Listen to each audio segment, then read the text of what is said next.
প্ৰবঞ্চকৰ দীঘলীয়া তালিকা বিশাল সুমিত তাৰ্কিক দীপাংকৰৰ সৈতে দিনও নাম সাঙুৰ খাইছে প্ৰবঞ্চকৰ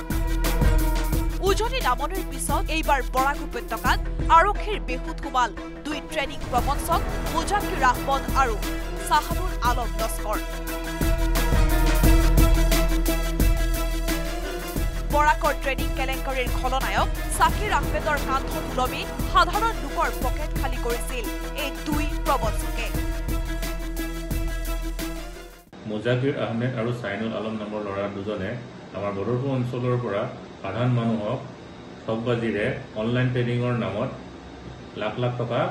লুণ্ঠন কৰি আহিছিল আমি ইনফৰমেশ্যন পাই এই ল'ৰা দুজনক বদৰপুৰ টাউনৰ পৰা আটক কৰিব সক্ষম হ'লোঁ আৰু তেওঁলোকৰ ওপৰত আমি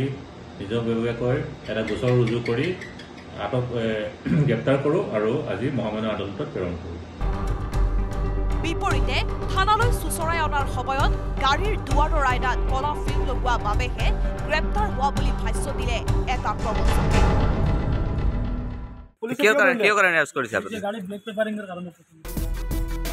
মুজাক্কিৰ আহমদ আৰু সাহানুল আলম লস্কৰক গ্ৰেপ্তাৰ কৰাৰ পাছতে কৰিমগঞ্জৰ বাকৰশালত থকা সাকিৰ আহমেদৰ ঘৰত পুনৰ অভিযান চলালে আৰক্ষীয়ে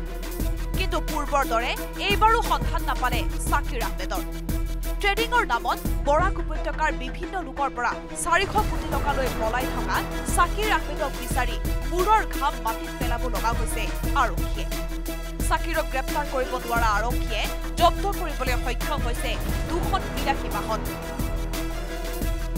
অৱশ্যে মুজাক্কিৰ আহমদ আৰু সাহানুল আলম লস্কৰৰ গ্ৰেপ্তাৰৰ পাছত মূল অভিযুক্ত সাকিৰ আহমেদক জালত পেলাব পাৰিব বুলি আত্মবিশ্বাসী হৈছে শ্ৰীভূমি আৰক্ষী